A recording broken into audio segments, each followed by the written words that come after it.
everyone, please meet Nikol Rogers. Hey, Nikol, how's it going, girl?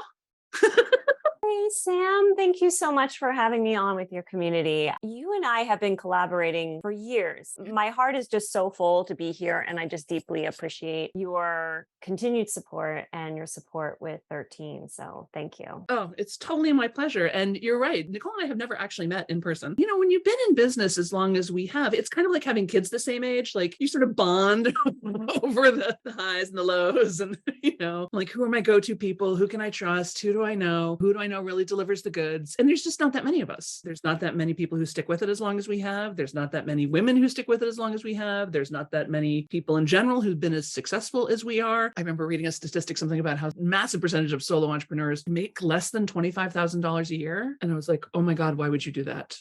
Yeah. It's so much work for so little reward. I don't know. I think I would just get a job. Maybe a side hustle for 25 grand. That makes sense to me, but to have it be your whole gig, raise your prices, people, raise your prices. And you did the other thing that everybody says they want to do and nobody actually does, which is write a book. No. Oh and my get it gosh. published and out in the world like it's a whole thing. Yeah, I've spoken about this. I feel like our first interview ever, I talked about it. The beginning of my business, I was talking about it, knowing someday it would be. But as you know, when you're first launching a business, there's all these things that need to be in place first. And Right. so those took priority. There were several times I thought, this is the year. And then I was like, this is not the year. Honestly, with the pandemic, and also me going through a health journey for myself where I did have to pull back in many ways in my business. There it was, 2021, this like beautiful space. I can look at it now and be like, no, this actually was the right time. It wouldn't have been what it was. And I don't think it would have flowed as well as it did if it wasn't for that gestation period. Because for what I had been through and the woman I was then when I wrote it in 2021, it was just, there was no writer's block. And that's saying a lot. Like it was ready to be birthed. Well, and this is an important thing because Nikol also tends to work with highly creative people the same way I do. And there's two things that are equally true at the same time that appear to contradict each other, but don't. One is when you have a goal or a dream, like writing a book or offering workshops online or classes or whatever it is you want to be doing, you need to set a date and have goals and metrics, and you need to pursue that dream like you are being chased by rabid dogs. You have to never say die. You have to get up and do it. You got to brush your knees off and keep going when you don't feel like it.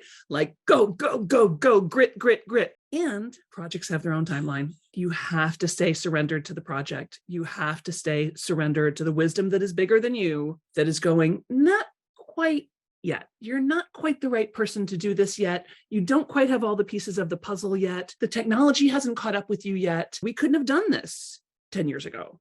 It's that thing of like, on the one hand, you have to be relentless and drive yourself really hard. And on the other hand, you have to be sweet and surrendered and soft and deal with what's actually happening right now. I like to think of it as unconditional commitment. And I always use the analogy of unconditional love. That's something that people can go to right away. Like we understand what that is, but especially for creatives, when there is something that matters so much to you, like a book or a program or a show, it is really like an expression of you, of your inner world. And to have an unconditional commitment means that you will love it and you will be true to the commitment no matter what, but that there is love, right? And love takes all kinds of turns and ups and downs. And I say it's like you're in a boat and you're heading due east. There it is, the thing that you desire to create, but you have no control over the weather. Yeah. Some days the water is going to be smooth as glass. Other days it will be a tsunami and you have zero control over that. I definitely appreciate that it took the time it took for me to sit down and write, because there was this beautiful convergence that happened between the woman I was in 2013, because I had all these journals, things that I'd written from that actual time that I wanted to be anchored in. I wanted to be truthful to that woman and what she went through. But then there was the woman who was writing it 2021 that had survived that storm. And not only that, but had created love in her life again and had found lasting partnership. There was like this beautiful convergence between these two women. There was something magical that happened there that I just trusted that it needed to be the woman in 2021 and not prior, because that woman she was doing the best she could. Boy, was she learning a lot. She was learning so much just in dating and like launching a coaching business and a million other things. But that this woman could be the one that could meet the other woman on the shore. And then the story could come out in a far more magical and sacred way than it would have earlier. There was wisdom. Tell the nice people a little bit about that, where you started and how you got to here. About writing the book or the whole thing. Tell them the whole thing. Tell them in like, 2 minutes or so. Okay. Here we go. Because it's a great story.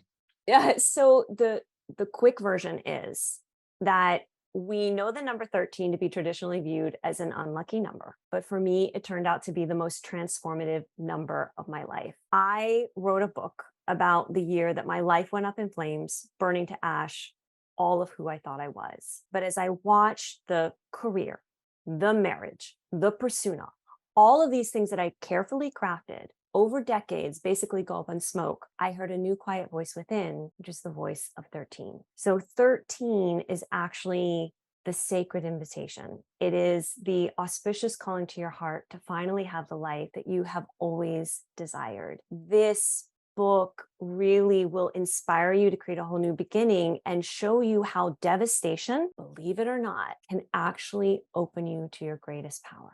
I'll just take that into your heart. I know there are those of you who are here now or watching the recording later who are presently dealing with devastation, who have recently dealt with devastation, who have devastation in your past. Really hear what Nikol's saying, because she's not saying like, everything happens for a reason, there's a silver lining, la, la, la. This is not spiritual bypassing. This is like going, no, there's an invitation to transformation, and you still have to do the hard work of the transforming, but you have to sort of assume that these circumstances that look so awful from the outside are actually happening for you and not to you, which doesn't make it any less shitty. No, and that's really important. Like, there is no sugarcoating. It started with a devastating divorce. I lost a dear friend to a heart attack. I was in 2 car accidents in one day. Wow. I literally thought I was going to die that day, and I was robbed. The life that I had created literally burning to ash. It was devastating. However, it really was a voice in my head that was like, this is what you need. And the truth was, for about 4 years prior to that, I was doing everything I could to drown it out. I was drinking a lot. I was in an affair. I was playing a lot of loud music, watching a ton of TV. It's not that it wasn't there, but it was like the life I had created didn't work anymore. Thankfully, I took that moment on my knees to go, oh. And that's why I call it a 13, because we've all been through 13s. I've been through another 13 since that 13. My health journey, holy moly, like this 13 was a year. My health journey has been almost 5 years. We go through these, but it's always a question of, here you are at a crossroads. Do you go down to the response of, this is what happens? And understandable, because especially if it's something that has happened before, it's so painful to experience again. However, that's why I say it's a sacred invitation, that it could be, wait a minute, this is happening and it sucks and I hate it. And suddenly I'm saying this isn't what I want. And now I know what I do. For me, it was just, oh my God, I want to have a family. I want to have a family. And here I am. At 37, I've been trying for a year and a half to get pregnant. It hasn't been happening. And the man that I've been married to for 15 years just told me he doesn't want to be a father. So it brought everything into such a focus of, oh my God, this is what I want. Even though he wanted a trial separation so he could try things out with his girlfriend, it became such a moment of, and I was the one that asked for the divorce. Yeah. After crawling and scratching and no, please don't go. Please don't go. So that's why I say it's a sacred invitation, because if you can say, wait a minute, something's happening here, and this could be an opportunity for me to turn my life around. It also can bring into clear focus what you actually want, and recognizing that something's been, going on for a million other reasons that has perpetuated a cycle that is just leaving you depleted and unfulfilled. Speaking as a big fan of narcotics, reading is probably my favorite narcotic. Work is also an excellent narcotic. Big fan of drinking, love to drink. Gummies, sure. TV, yep. But again, reading and work are really my go-tos. But you're right. Eventually, you can't drown out the voice. I mean, this is the cycle of addiction, right? Because you start taking more and more of whatever it is, whatever your favorite narcotic is, to drown out that voice. Eventually it's just going to stop working. I love John saying devastation is an invitation to transformation. I get that. It's happening to me and it's starting to feel really good. Way to embrace the change, John. Way to embrace the change. John, make it happen. What are some of the tools that you used? I mean, so it's one thing to say like, oh, I heard what I wanted and I went for it. It's another thing to actually do that. I am and I know you are too, but I am like such a strong believer in cultivating self-trust, because at the end of the day, what works for one person doesn't work for another. One size fits all is like, it's so damaging for people, especially when somebody is in such a vulnerable position. And so they might go looking to like the guru or the teacher. They go and try something. Let's say they go and try meditation because everyone says this is the thing. And look what happened to this person. And then they go and try and it doesn't work.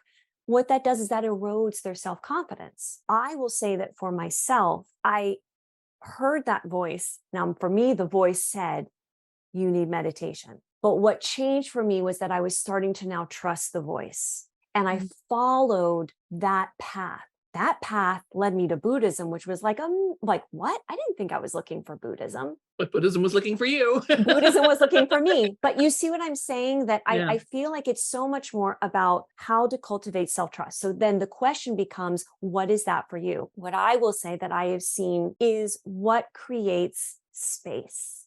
What creates space in your body? And again, this varies. For some people, movement really creates space because there's so much that's rising up in them that what they need to do is release. They need to release excess energy. Others, they actually need to bring in energy, or they need to quiet because things are so loud. This was me. I needed quiet in order to create space. Some people might need movement in order to create space. And here's the way you feel clear and you feel better after. There is just kind of like a clearing, and you're like, and you feel, it's like you actually feel space. You probably breathe easier. It can be a simple thing of right now being like, what creates that kind of relaxation? It's not a go, go, go. It's not a frenzy. It really is more, I'm here and I'm okay. So what allows you to say, I'm okay? That learning to trust yourself and to know the voices in your head that are not trustworthy, that are the unreliable narrators, the one going, you suck, no one cares, who do you think you are, right? All that is just garbage. Learning to not listen to those voices, to really tune into that much littler voice inside that says, I think I'd like to write a book. I think I'd like to have a family. I think I'd like to take a walk, and know that what it is for you at different times in your life is going to be different. I mean, there was a time when I loved working out really hard. I'd go to step aerobics and I would go lift heavy weights and stuff. And I was like, it was great. And as sort of an unathletic kid, it was kind of news to me that I liked that was surprising to me. And I liked how, being all sweaty and like at the end of it, because I like a big dog, I had to run, big dog got to run. And the more I did that, the clearer and more relaxed I felt. And I loved having that strength in my body. Well, my personal health journey has also been a little bit rocky, and I can't do that no more. I found Stretch Lab, which now I've moved to Connecticut. There is not a stretch lab near me, but there was in California. It's like Thai massage, sort of. It's like assisted stretching. Oh, nice. Right. So they stretch and then you resist a little bit and they stretch a little more. And the people who work there are so fabulous. And it's kind of like getting a massage, but more active and more in the moment. Sometimes when you get a massage, you're just getting the massage that massage person gives. It doesn't really have anything to do with your body in that moment. But the stretching, because it's so dynamic, is always in your body in that moment. And I'm telling you what, 45 minutes later, I'd walk out of there on a cloud. Yeah, you feel better after. Yeah. That's just a simple way of saying it. Do you feel better after? And I wanted to address the whole inner critic thing. The inner critic, like those voices, right, are actually pointing you towards what you need. They're actually pointing you towards your life energy. So they're actually like a part of you that loves you so much, they're coming in hard. They can be highly destructive, I agree. However, they are pointing you towards something. So it's kind of like, what is that? And then if you take whatever that action is for you that creates space and it's successful, meaning it's right for you, those voices will quiet. That's another indicator. If the voice that's like, you're not good enough, quiets after you've done something like tie assisted stretching, that part that's been like, is going, oh, thank you. I don't have to knock on the door so hard. It's a lot like my criteria for loving relationships. Like, how do you know if you're in a loving relationship? Well, you feel loved. You feel better after you talk to the person. Yes. You enjoy being around them. It's not that hard to tell. You'll appreciate this very much because this was, before I really had appreciation for what I had gone through in 2013. I had this total resurgence in 2014 in my performance career because I had a 20-year career as a performer. And then I went through this radical life change. And then I went back out. And I had like directors and choreographers that had never paid attention to me were suddenly like, Nikol. And this is after 19 years in the business, like no small thing. I knew just about everybody. Everybody knew me, I realized that there I was in these situations that prior the critic was going cuckoo. You're not good enough. You better like be on the side practicing this a million times because when you get out there, you're going to mess it up. And then there I was in auditions, in callbacks, and the voice was quiet. And instead, I could just place all my attention on the character, on having fun, on the story, like the reason that I came into theater in the first place. You first find what creates space in you. How do you know? You feel better. Your inner critics are quiet. And then how do you know even more that you find yourself in these situations that used to be highly triggering and highly stressful? And you're like, look what I just did. Taking these steps, because when I came into, when the ball dropped on 2014, I was like, I can't believe one, I didn't die last year. Like, wow. But that I felt this possibility. I was 38. I had never built my life by myself. I literally went from college to marriage, like literally 2 weeks after graduating college, I was married. I didn't experience my 20s and a who am I as a woman and by myself, like none of that. So here I am at 38, like shit. And I felt possibility instead of how am I going to do this? It was, I want to learn how to do this. And that's another way you know that what you're doing is working because you're finding yourself in this place of, I want to learn how. Curiosity, beginner's mind. Yeah. It's super fun. Not the last time my life fell apart, but the time before that, I spent 6 weeks on the couch crying because that's what you do when your life falls apart. And then I had a little idea, which was maybe I could go to Carpinteria. Maybe I could call it a writing retreat because I wasn't willing to say that we were getting divorced because I wasn't sure if we were. So I did. I got a little short-term rental and then I got another short-term rental and then I just moved. With a lot of shit's burning down, like throw on some gasoline, light a match, see what else there is to burn. Like as long as we're tearing it up, why cling? Like let's see what else is ready to go. I got to Carpinteria and I remember having this very clear thought of like, you know what? I'm just not going to think about what I eat anymore. Like many women in America anyway, I had been counting calories since I was 11 years old. I used to keep a food diary. Like I could tell you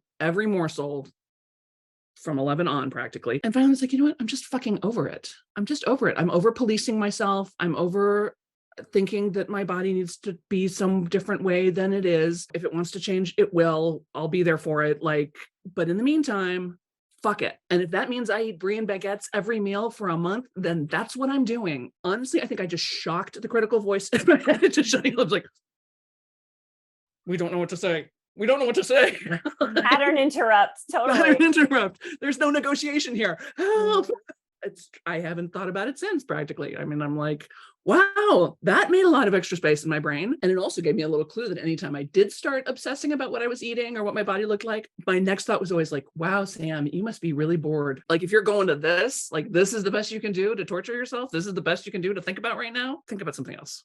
Be more interesting than that. Yeah, like you start to understand the function. Right.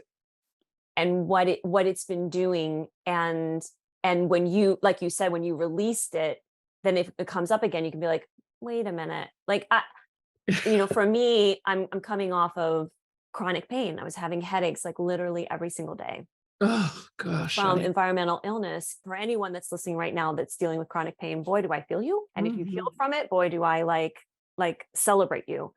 Because you literally have to rewire your synapses when you have a chronic response, which a lot of times is the inner critic, right? It's a chronic response. And so I had to bring an enormous amount of compassion and love and awareness. And again, recognize why I kept having this chronic response, which was just the part of me that was just so scared it was never going to end. So it just wanted to believe it would never end, because at least that would be like a little safer. But man, it was like I had to keep going to like the moment before and the moment before and the moment before, and really work on my nervous system, finding space, creating space, creating space, creating space, so I could get to that, connect really with that part of me that was like, I can heal this. No matter what, I can heal this. This is why I say that it's going to connect you to your greatest power, because like unconditional commitment, if you are really connecting to what it is that matters so much, whether it is relationship or vitality or career, whether it is art, what you're putting out to the world, then you've like really found your fire. You've really found your power, and you rely on that. You don't have to rely on all the other shit and all the crap out that they're saying, do this and put yourself in a box. And like the stuff that, like you said, will fall away, right? It's not sustainable, but your inner power with you till your last dying breath. And then you're creating a life of integrity. You're creating a life that you really love. And in some ways, it almost doesn't matter what the outcome is. I know there's a lot of fear of success going around. And I used to say that wasn't a thing. It's totally a thing. It's so totally a thing. And I think the fear of visibility, especially for those of us for whom the ability to turn invisible at a moment's notice was an important survival strategy as kids. And it's no surprise that, 40 years later, and you're like, okay, I'm going to take center stage. I'm going to do it. I'm going to have this speaking career. I'm going to start auditioning. I'm going to put my work out there. And your inner self was like, oh, no. It takes a little healing. But one of the ways you can help quiet that voice down is say, like, look, honey, we're not going to have a success that's not going to feel good. We're not going to have a success that doesn't feed us and nurture us and allow us to give more to the world, to be more generous, to be more loving, to, share our platform, to share more books, to do more fun stuff. People are like, oh, I'm afraid of social media because of trolls. Look, I'll tell you what, I just had a TikTok video get 1.3 million views, 0 trolls. I'm like, thank you, because I ain't got no time for trolls. Like, it's just, and not that it won't happen, but so far, not so much. It's like identifying that protector within, and then just saying, what do you need? I totally understand. And thank you. My gosh, thank you for protecting me as a child. I needed it. Yeah. I needed that protection as a child. Thank you for protecting me in these situations where I needed it. Now I'm connecting with what I desire moving forward, which is visibility. And I'm curious, how can we do this together? How can we put you into a new position? You're not going anywhere. I'm not telling you to leave, right? Because that never works. But how can we use your amazing energy of protection to serve me as I step into my visibility? So maybe that part becomes like discernment around who you trust, around what projects you take, around what platforms you go on, or maybe the amount of platforms you go on. As you become more visible, more people will reach out to you. And so perhaps that discernment will help you with like who you say yes to and who you say no to. And so that energy within you is still being utilized and is so excited to be like, yay, here's my new job. Right. Or is totally prepared to be like, oh, if I'm going to be visible, then I want to be wearing lipstick and a bright color like that. Like, great. That'll be my little cue that like, okay, I'm in public now. I am being this person, this version of myself that's in public. That is not my whole self. When I first started doing live events and speaking in bigger rooms, I wasn't so much scared about the doing of it. Because again, my background's in performing. Like if it's happening on stage, I'm fine. Like, there's very little that could happen on stage that was going to freak me out. I'm like, no, that's not a problem. But it felt different being up there as me, as like come to see Sam Bennett speak, as opposed to me in this role or this character or this improv show or whatever. Because I realized there was this part of me that was like 9 that was like, I don't want to go. I don't want to be in front of the people. I don't want to. And so she gave me a Nancy Drew book. And she was like, that part of you can come with us to the hotel. She can stay up in the room. She can read her Nancy Drew, order a club sandwich from room service. Like, it's fine. And we'll go down and do the show, and then we'll come back up and we'll snuggle and read Nancy Drew together. And just like, yes, Yes, my inner 9-year-old doesn't have to stop being frightened. She's right. It's fucking scary. But she can also have the things that comfort her and make her feel seen and loved. And Probably changed that experience for you so much. like you said, everything is true. I mean, her concerns are perfectly valid. Part of you who says don't suck, that's totally valid. I'm just kind of making this connection, right? I don't think I've said this before, actually. I'm just kind of making this connection now that probably I had this resurgence and felt so fearless as a performer in 2014 because I was finally like meeting the needs of those parts. I was seeing them and allowing them to come forward, right? Like they had been knocking at the door and screaming, and I kept going, no, no, no, no. And I wasn't, with love to all of my teachers in the industry, nobody was teaching me anything about my mind. Nobody was teaching me awareness or consciousness. In my opinion, I think the single most important tools if you're going to have a career in the arts, you have to know who you are in a grounded way. Otherwise, everyone else will tell you who you are. And that cannot sustain.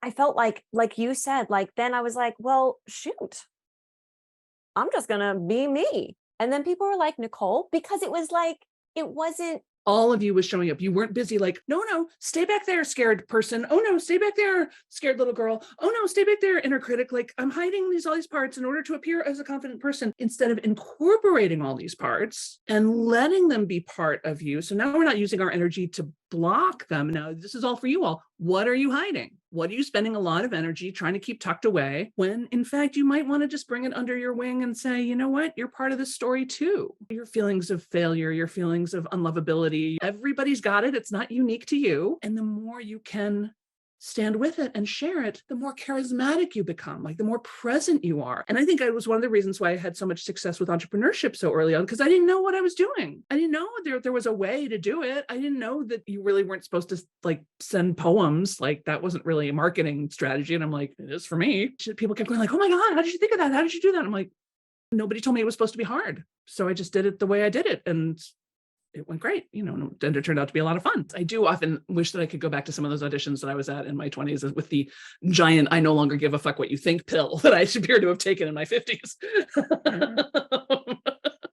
Right, because instead of it being, and this was a huge shift that happened for me with 13, and what is the shift that can happen with a 13 for anybody, is that you go from your focus of being outward, meaning everyone else decides my life. Everyone else decides my worth and what I should be doing and saying and putting to the world. And instead, you have connected to your power, which is within you, which is now, again, self-trust. This will now be your anchor. This will now be how you move forward, depending on what area of your life it is. And the 13 is going to come up in the area of your life that needs it. Holy moly. Definitely, I was looking at how I approached my career, how I approached my marriage. It was completely outward focused. And so to then approach relationships from an inward place and trust myself, it took time and I was super awkward. I mean, God, I went on the first date of my life when I was 38 and yikes, if you had been there, you would have been like, wow, what's she doing? For sure. And it led me to what I desired. It was a windy road, just like what you said at the beginning. It's divine timing and there has to be surrender. But it led me to a partner that I was like, whoa, who wanted to help me? And here we are. Like, that's a whole nother journey itself. But it's like fertility is quite a 13, I will tell you. And I became an adoptive parent in January this year. She is a miracle in my life. And it's been an 11-year journey. But however, all of those steps, divorce, infertility, IVF, miscarriage, failed adoption, it was like, I would come back. What do I want? What do I want? And it was like, you know what? I want a family. And so I became a first-time mom at 47. Yeah. When I was getting divorced the first time, because I love all my husbands, I was at a dinner party and somebody said to me, oh yeah, I said, well, divorce is really graduate school in how to be a person. And I was like, wow, that is very true, because when you get divorced, you have to make all these decisions about what kind of person do I want to be. Really, in this moment, I would like to be the person who says this to you. Instead, I'm going to choose to be the person who doesn't say that, or who doesn't fight that, or who just takes that hit and moves forward. Because in the moment, there's a lot of things you want to say and do. But like, no, I love this person. I love them before and I love them still. The marriage may not work out, but our love isn't dying. Our relationship isn't going away completely. You will always be part of my life and my life story. So how do I want to be? And that's a big hard lesson for a lot of people, for me, for all of us. And then the fertility thing, though, I would say that's a PhD in surrender. If you ever wondered what you have control over and what you do not, just talk to anybody who's dealt with fertility issues, because it is so raw and it cuts right to the very center of who am I as a woman? And who are you as a man? And what is our family? Like I said, you can try everything, and that doesn't mean it's going to work. And people often say, like, oh, Sam, you tried everything. I'm like, well, no, I didn't. I had or was willing to find another $120,000. We could have done more things, and we still don't know if that would have worked or not. And everybody's on their own path, right? People would always say to me, like, well, have you considered adoption? Which, of course, makes you want to go, what? No, I've never heard of that. Tell me more. Like, of course you considered adoption. It's always people point out to me that I'm tall. Wow, you're really tall. Am I? These skirts don't go all the way down my arm. You've enlightened my day. You're just trying to help. People are just trying to help. Lori says, you don't have to knock on the door so hard. Love this. Yes. If you pay attention to what those critical voices are actually saying, and what the truth is, they can just be helpers. It doesn't have to get so loud in there. Lee's pointing out that as a massage therapist of 27 years, that a good massage therapist should definitely be attuned to your body in that moment, but not every therapist is trained for that. Exactly. 100%. Yeah. Right. You can always tell, right? You go into the massage place and they'll put their head on your shoulder and you're like, oh, you're a healer. Awesome. Right. You can just tell from one touch. You're like, okay, this is going to be good. Or one touch where you're like, oh, you know what? Is there someone else that could maybe help me today? I'd rather have a pedicure. I just changed my mind. I want a pedicure. Something different. Oh, I just got a phone call. I got to go. I got to go. Very busy. Yeah. And she says, create space and be present. Great advice for almost every situation. So true. Taking that little pause for that silence, for that, so you can hear what's actually going on inside of you. I also put the Amazon link to your book. So y'all pre-order Nikol's book. This is what artists and writers do for each other. We order each other's shit, and then we go on Amazon and we give it a rating and we write a little 3-word review, because this is how we support each other. This is how we make a world. If you're one of those people who runs around complaining, why don't people support my thing? Because you aren't doing it for others. So go ahead, fluff it up, share it with your book group. That's my Amazon link. If you buy her book this way, I will receive pennies. I tell you, pennies. Or you can just go to your local bookstore, order it from there. You can get the Kindle. Is there an audio version? Did you do an audiobook? Yes, it's not on there yet because it was through someone else, but I'm waiting for it to go live. Crossing my fingers. That talk about surrender. Oh my God, it's a mystery. It's a complete mystery for anyone that is considering writing a book. 1, talk to Sam. 2, make sure that you have support and people that are really like, hey, it's going to take time, because as soon as you get into Amazon and you think it's going to be ready, like they literally have their own timetable and you have no control over when they actually make your page go live or any of that. Being traditionally published. Yeah. Like we have a pub date on the contract. Amazon may or may not release the book in relationship to that pub date. And God only knows what category they're going to put it in. Get It Done is in performing arts, time management. Did you know there was a performing arts time management category? I did not. Wow. It made it very easy to go to number 1, though. I'll say that. That's amazing. Well, it's like Eat, Pray, Love, because, Eat, Pray, Love became a mega hit actually after. Like it had a good beginning, but it really in the years after just going big and big and big and bigger. And I think she was number 1 in some foreign travel category. And you're like, what? Not divorce, not spirituality, not any of those major themes of her book, but international travel. Tell the nice people a little bit about your book journey, because a lot of the people here are writers. They want to write books. You've self-published your book, right? Is that correct? Yeah.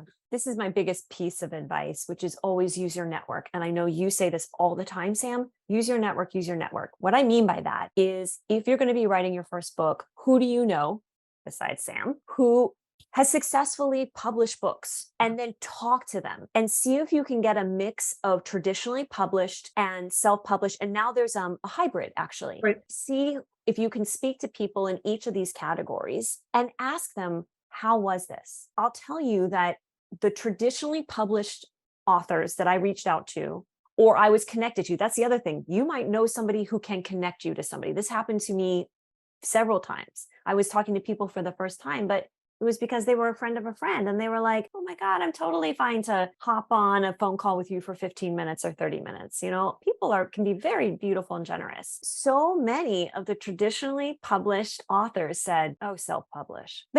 Like they said that to me. Yeah. So the self-published were, of course, like self-published, but so many of the traditional ones were that I was like, wow. And they were really they were breaking it down for me. This was a very personal decision for me in that I felt so strongly about the title, about the content for my first book. I just didn't want it on the chopping block. Yeah. And if you're going to go into traditional publishing, again, depending on the publisher, but a lot of like traditional publishing, you're serving your book up saying, what do you think? I was like, so what I did was I got an amazing copywriting editor, an amazing content editor, a team that I trusted with my life. These women were amazing. And I was like, I'm going to trust them.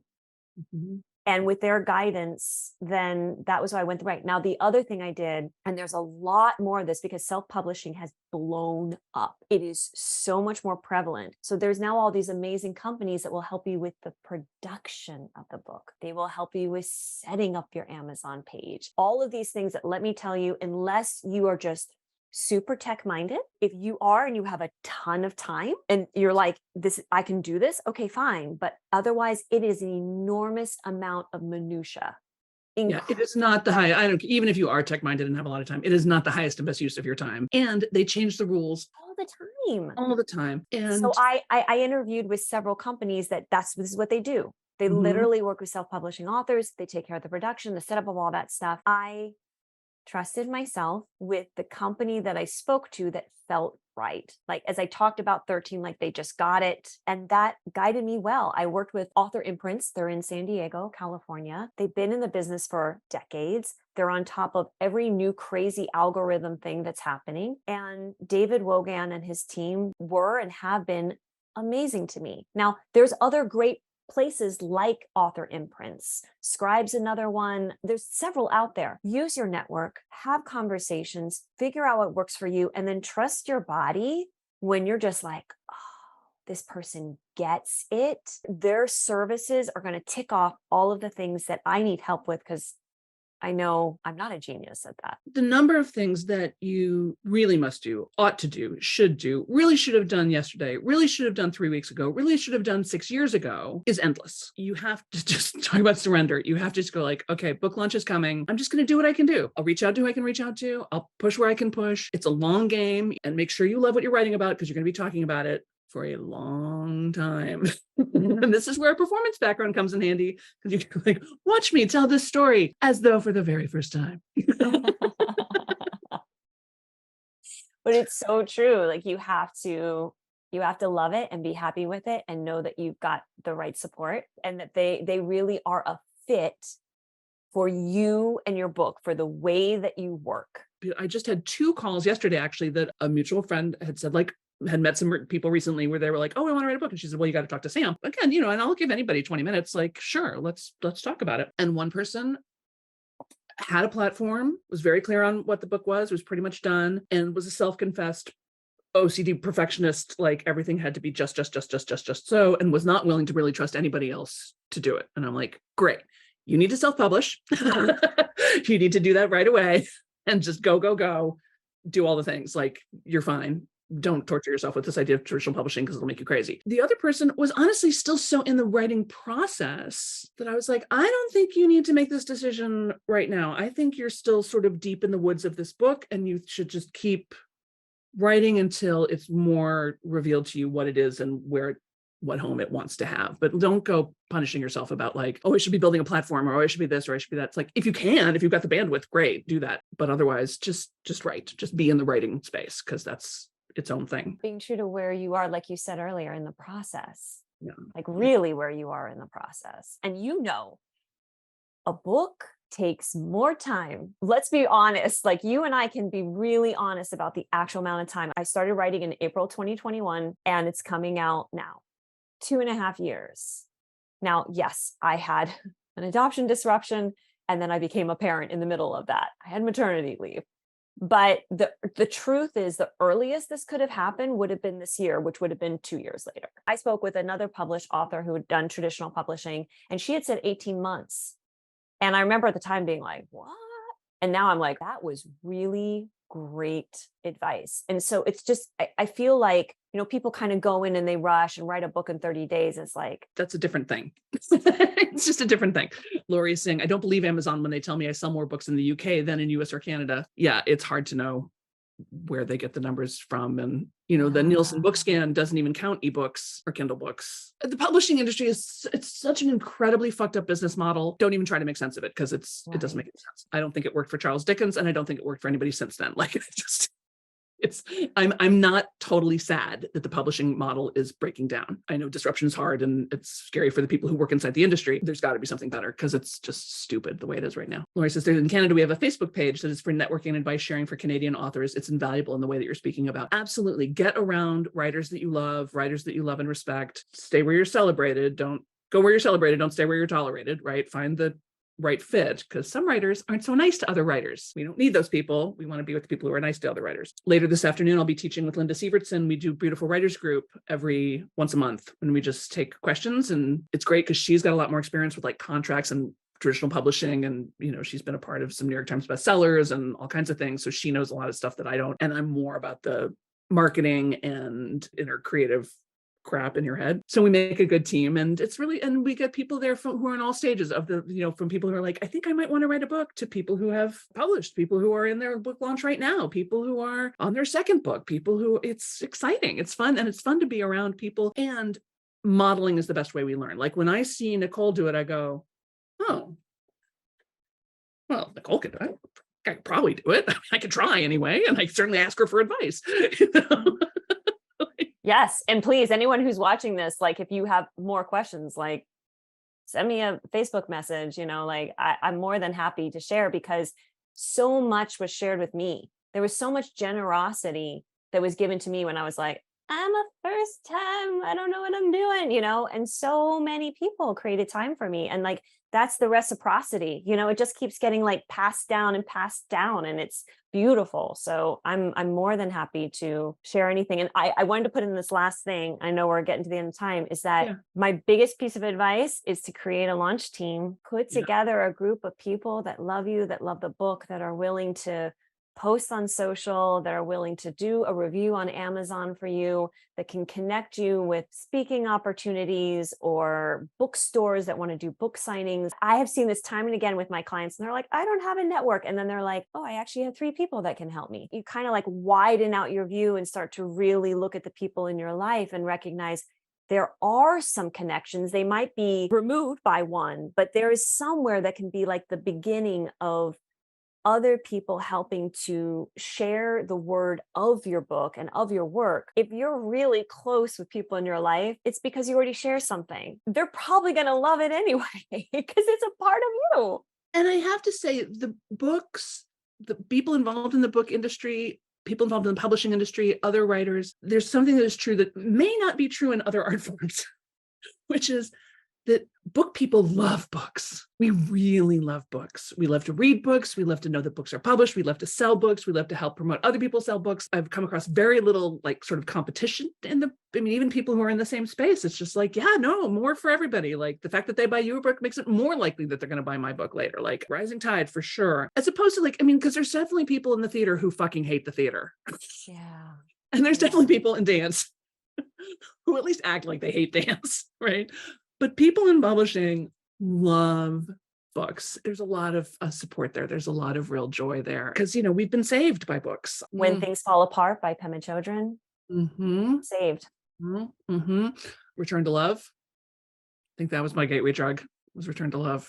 That was when I was like, wait a minute. I don't have to be like this. Well, and you know what? That's That's my intention with 13, is that it can be that gateway, that it really can be a sacred invitation. And I'm sharing it through my own experience. But if this book can do for one person what Eat, Pray, Love did for me, then my mission is complete. That's beautiful. All right, everybody, you've heard it, right? Go get Nikol's book, write your own book, pay it forward. You've been saved by books. It's your turn. And it doesn't even have to be a book. It could just be like a social media post or a little something, but get your story and your joy out there because we need it. Nikol, thank you so much for taking the time to be here. I'm so glad to see you and get to hang out with you. Now that I'm on the East Coast, we should like make a play date. I know. I was like, Connecticut? Wait, what? Yeah. And it's gorgeous here now. Like now we're getting into the really pretty time in New England. So it's pretty great. All right. We'll talk. Yes. Because I got to huff that baby head. To huff the baby head. Huffing babies. It's my favorite thing. I make it sound weird. It's not weird. Okay. You like to huff babies too. Everybody does. Okay. Let's do one more breath to close out this circle and really take this breath to honor the voice inside you that says, yes, I am ready to be seen. I am ready to have my message received by people who love it. So let's inhale, 2, 3, 4, hold, 2, 3, 4, 5, 6, 7, out, 2, 3, 4, 5, 6, 7, 8. Thank you, everybody. Thank you for doing this with me. Thank you, Nikol. Thank you, Sam. Thank you, everybody. Bye. Bye, everybody.